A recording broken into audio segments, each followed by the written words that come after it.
अगर आप इन 7 पॉइंट से आप चूकते हो और 95 प्लस की कल्पना करते हो तो यह आपका केवल ख्वाब है।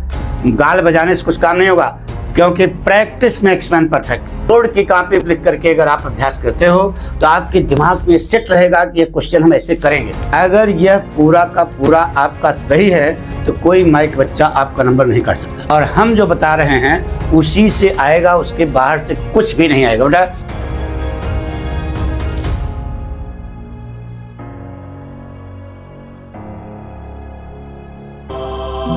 पूरी वीडियो देखने के लिए इंग्लिश बाय पथक सर को सब्सक्राइब करें। हाँ बेटा, आज हम इंटरमीडिएट के विद्यार्थियों को गुरु मंत्र बताने जा रहे हैं कि कैसे वह बच्चे 95 प्लस प्राप्त करेंगे।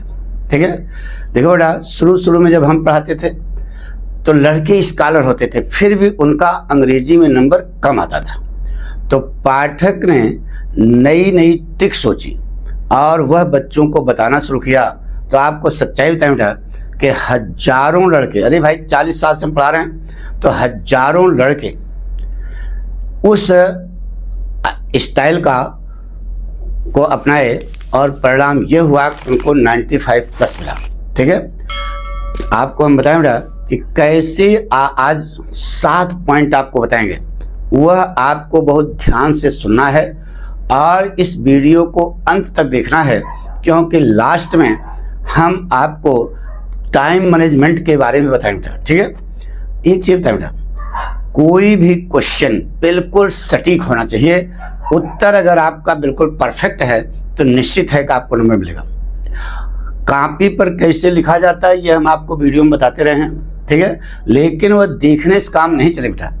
आइए समझते हैं उसका कैसे अभ्यास करेंगे आप, ये सब ट्रिक बताने जा रहे हैं बेटा। ठीक है, पहली बात तो आपके सामने जो सिलेबस है इसके बारे में आपको अच्छी जानकारी होनी चाहिए। माइंड मेकअप होना चाहिए कौन सा क्वेश्चन किस नंबर पर आएगा और कैसे कैसे। देखिए बेटा, पहले तो इंग्लिश का पूरा सिलेबस है, फ्लेमिंगो वाला किताब, Vistas, grammar, reading, writing section, यानी कि ये आपका सिलेबस है। ठीक है, अब क्या करो कि पिछले 2 साल अंसाल्व सबके पास है, पिछले 2 साल का जो अंसाल्व है वह पूरा का पूरा पेपर देखो और उसको हल करने की क्या करो, कोशिश करो। ठीक है, अब देखिए बेटा, प्रोज और पोएट्री का प्रिपरेशन कैसे करोगे। पहली बात तो चैप्टर यानी कि लेसन की पूरी समरी आपको आनी चाहिए। अगर अंग्रेजी में आती है तो बेस्ट है, और अगर नहीं आती है तो हिंदी में तो कम से कम आपको समरी पूरी आनी ही चाहिए। पूरा पाठ आपके दिमाग में रहना चाहिए बेटा। ठीक है, और दूसरी चीज, पोएम का सेंट्रल आइडिया भी आपको तैयार होना चाहिए, याद करना पड़ेगा बेटा। तो चैप्टर के जो इम्पोर्टेंट क्वेश्चंस हैं और आंसर हैं ये आपको तैयार करने हैं बेटा। ठीक है, और साथ में पोएम का सेंट्रल आइडिया, कौन कौन से पोएम इंपॉर्टेंट है, कौन कौन सा लेसन इंपॉर्टेंट है, ये सब हम आपको पीछे बता चुके हैं। ठीक है, उन्हीं को केवल पढ़ना बेटा, और हम जो बता रहे हैं उसी से आएगा, उसके बाहर से कुछ भी नहीं आएगा बेटा। इस पर विश्वास रखो, कॉन्फिडेंस रखो। ठीक है, लेकिन अगर आपने उसमें चूक की तो ये आपकी जिम्मेदारी है। ठीक है, अब इसके बाद लेखक का नाम और कवि का नाम, यानी कि पाठ का नाम, लेखक का नाम, पोएम का नाम, कवि का नाम आपकी जुबान पर होना चाहिए। ऐसा नहीं कि आपको सोचना पड़े कि इसके लेखक कौन है, इसके राइटर कौन है। जब ये सोचोगे इम्तिहान में तब तक तो आपका सब टाइम किल हो जाएगा। सोचना नहीं बेटा, यानी कि आपकी जुबान पर होना चाहिए।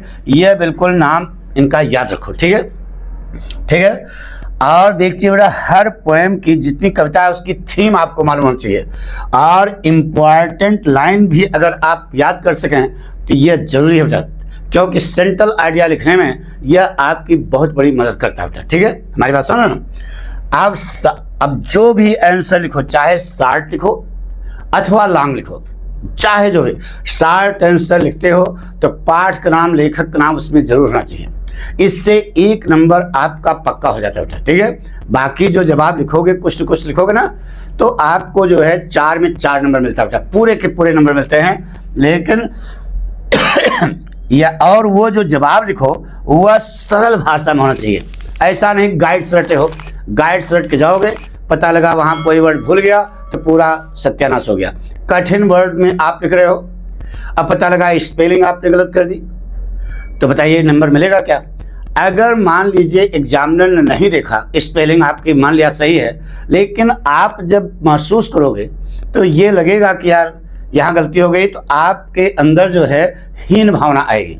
तो सरल भाषा में सरल वर्ड का इस्तेमाल करके आप अपनी पूरी बात को शॉर्ट आंसर में प्रस्तुत करेंगे।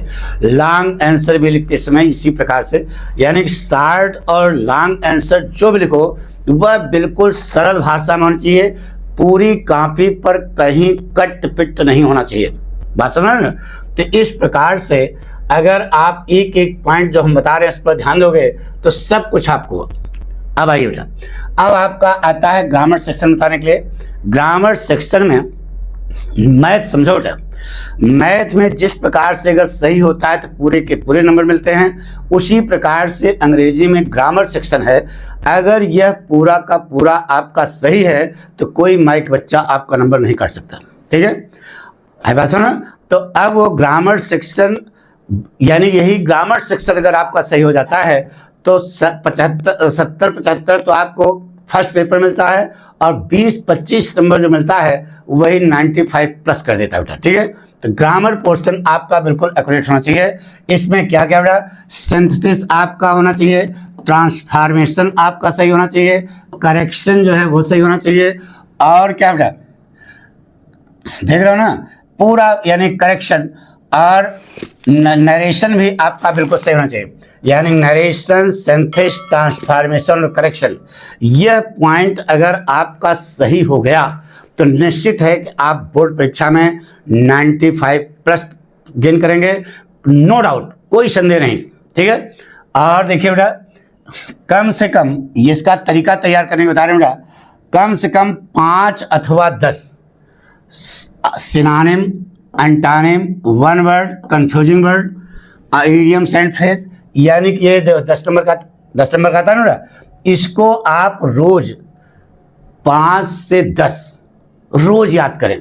और एक चीज बताएं बेटा, जो 2023, 2024, 2025 में पूछा गया है उसी प्रकार का अगले इम्तिहान में आपका आने वाला है 2026 में भी। ठीक है, तो इसको आप जो है एक जगह लिख करके उसको रोज रिपीट करें, रोज तैयार करें। ठीक है, अब आती है बारी किसकी, राइटिंग सेक्शन की। राइटिंग सेक्शन में देखिए बेटा लेटर आता है, क्या आता है लेटर। लेटर में 2 प्रकार के लेटर आपको तैयार करने हैं, एक तो कंप्लेंट लेटर और दूसरा लेटर टू द एडिटर। ये 2 आते हैं बेटा, साफ साफ बता दें, जिसमें आपको हम सलाह देते हैं कि कंप्लेंट लेटर अगर आपने अच्छे ढंग से तैयार किया है तो निश्चित है, क्योंकि कंप्लेंट लेटर लिखना आसान होता है बेटा। ठीक है, अरे डिस्ट्रिक्ट मजिस्ट्रेट के पास, ठीक है, म्यूनसिपालिटी के पास, इस प्रकार की बहुत सारी शिकायतें लेटर हैं, वो तुम्हारी किताब में उन्हीं को आपको पढ़ना है। अगर कंप्लेंट लेटर आपने लिखा है, देखिए जैसे फिजिक्स में होता है, न्यूमेरिकल आता है, थ्योरी आती है, तो कौन सा क्वेश्चन चुनोगे कि आपको पूरा पूरा नंबर मिले, न्यूमेरिकल करोगे पूरा पूरा नंबर। उसी प्रकार से लेटर में भी 2 लेटर आपको बताया बेटा, द एडिटर और किसके पास, कंप्लेंट लेटर। इनमें कंप्लेंट लेटर जो है अगर आप अच्छे ढंग से तैयार करोगे तो पूरी स्कोरिंग 10 में 10 नंबर मिलता है बेटा, पूरे के पूरे नंबर। ठीक है, एक चीज और बताएं बेटा, प्रेजेंटेशन बहुत परफेक्ट होना चाहिए। प्रस्तुतिकरण, पिक्चर देखने जाते हो तो लिखा रहता है ना प्रेजेंटेड बाई, तो जो प्रेजेंटेड बाई है, यानी कि प्रेजेंटेशन जो है आप कर रहे हो, तो वह प्रेजेंटेशन इतना अच्छा होना चाहिए कि एग्जामिनर देख करके मुग्ध हो जाए। ठीक है, और ये देखो ये सब जो है मौजबानी कहने से नहीं होगा बेटा, अभी आपका इम्तिहान थोड़ा दूर है, तो अभी से इसका अगर आप अभ्यास करते हैं, जैसे हम पहले विद्यार्थियों को बता चुके हैं वैसे आपको बता रहे हैं बेटा, अभी से अगर आप इसका अभ्यास करते हो, लिख लिख करके, खुद बोर्ड की कॉपी पे लिख करके, रफ पे नहीं, बोर्ड की कॉपी पे लिख करके अगर आप अभ्यास करते हो तो आपके दिमाग में सेट रहेगा कि ये क्वेश्चन हम ऐसे करेंगे। हमारी बात सुनो ना, तो ये बहुत जरूरी है बेटा। प्रेजेंटेशन अगर आपका गड़बड़ है, आपने पूरी बात सही लिखी है, तो आपको पूरा नंबर नहीं मिलेगा।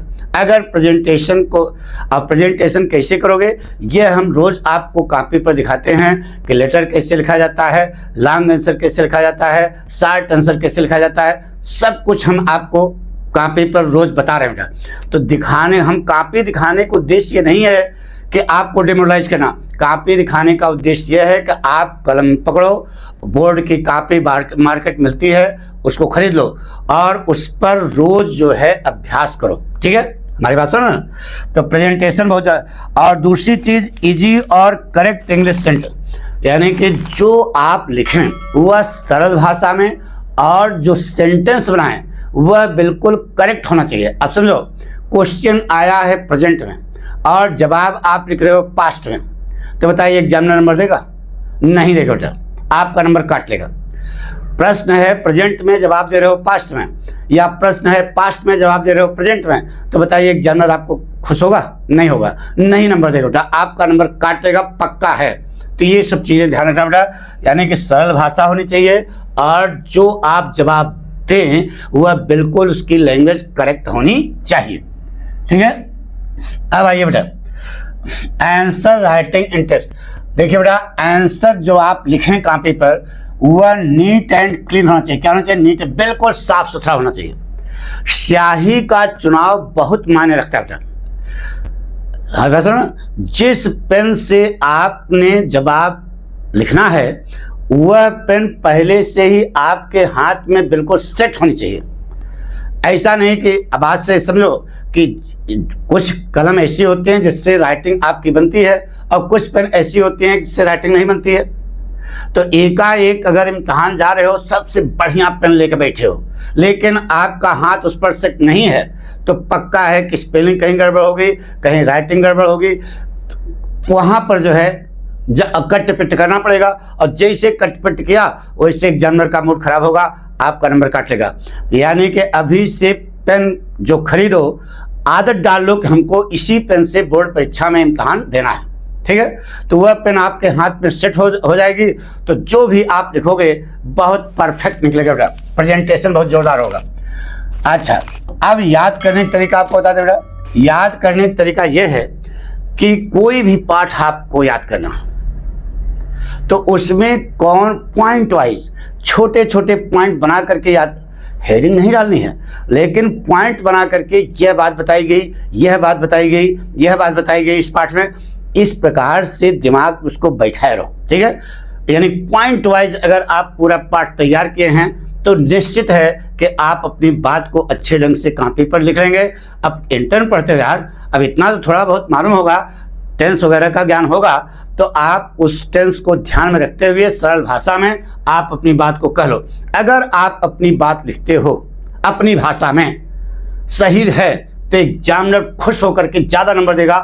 कारण गाइड वाइड से लिखोगे तो वो तो गाइड एग्जामिनर खुद ही गाइड करते हैं यार, वो 10 साल पढ़ाया हुआ एक्सपीरियंस होल्डर है, तो समझेगा कि तो रटी रटाई भाषा है। लेकिन जब आप अपनी लैंग्वेज दोगे तो वह ज़्यादा प्रभावकारी होगी। वह आप, बहुत सारे लड़के कहते हैं कि सर जी हम गाइड से रट लेंगे, रट लो, नंबर मिलेगा लेकिन 80 तक मिलेगा बेटा, 80 के ऊपर नहीं जाएगा।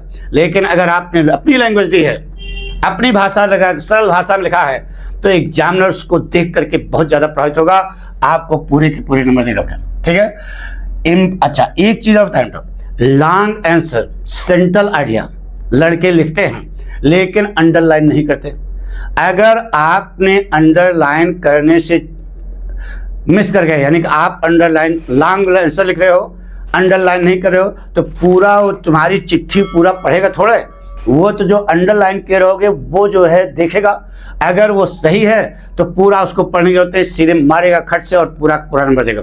ठीक है। सेंट्रल आइडिया, सेंट्रल आइडिया में 2 बार अंडरलाइन करना है, हर बार हम बता रहे हैं, एक नीचे कोटेशन देना है, लॉन्ग आंसर का भी कोटेशन देना है, तो ये जो है ज़्यादा प्रभावकारी होता है बेटा। ठीक है, इससे एग्जामिनर खुश होता है बेटा और आपको नंबर देता है बेटा। हमारी बात सुनो। अब देखिए बेटा, रिवीजन कैसे करोगे।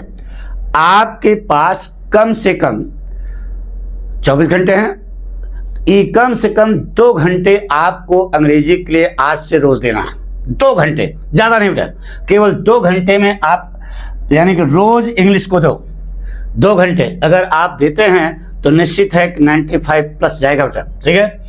अच्छा, संडे जब आ जाए तो जो आपने हफ्ते भर तैयारी की है उसको सरसरी निगाह से एक बार देख डालो, सरसरी निगाह से, यानी जो आपने तैयार किया उसको एक बार जो है संडे को सरसरी निगाह से देखो, आज ऐसे बार डाल लो जो बता रहे हैं बेटा। और एग्जामिनेशन जब आप देने जाओ अंग्रेजी का तो कम से कम 2 मॉडल पेपर सब पास होंगे। अरे यार, जो आप गाइड वगैरह खरीदते हो उसके पीछे लगा रहा है, 2 मॉडल पेपर आप अवश्य हल करके जाएं, माइंड सेट करके जाएं कि कौन सा क्वेश्चन कितने पेज में लिखेंगे, कितना लिखेंगे, समझ ना, ये भी जरूरी बेटा। तो वो जब तक आप अभ्यास नहीं करोगे, गाल बजाने से कुछ काम नहीं होगा, क्योंकि practice makes man perfect. Practice जब तक आप नहीं करोगे तब तक कोई फायदा उसका नहीं है बेटा, ठीक है। अगला देखिए बेटा, अब हम आपको बताने जा रहे हैं बेटा टाइम मैनेजमेंट। यह बहुत अहम मायने रखता है बेटा, यानी कि बहुत इंपॉर्टेंट चीज है टाइम मैनेजमेंट। कोई भी क्वेश्चन कितने मिनट में आप करोगे यह भी आपके दिमाग में होना चाहिए। सेंट्रल आइडिया कितना लिखना है, कितनी देर में लिखना है, क्या क्या लिखना है, यह आपको माइंड मेकअप करना पड़ेगा बेटा। लॉन्ग क्वेश्चन लिखते समय कितना टाइम वेस्ट होगा, कितनी दूर में लिखोगे, यानी कितना 1 पेज लिखोगे, 10 पेज लिखोगे, यह आप। और एक चीज बेटा, ज्यादा लिखने पर आपको नंबर नहीं देगा, वह फैक्ट जब लिखोगे तभी वो नंबर देगा, साफ साफ बात।